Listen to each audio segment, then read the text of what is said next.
саламатсыздарбы? Биз бүгүн ханыша композициясын кылабыз. Биякта бизге керек 9 роза, эвкалипт жана нымдалган болпок.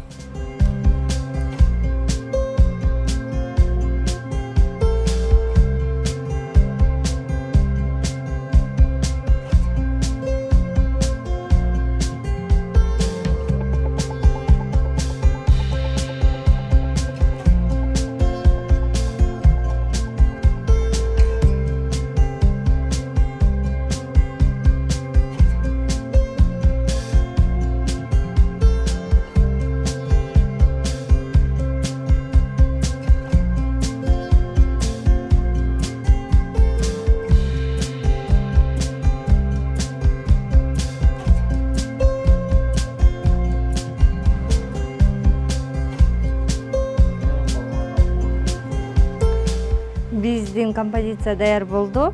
Ушундай жашынакай композицияны силер болсо каалаган майрамга белек кылсаңыздар болот.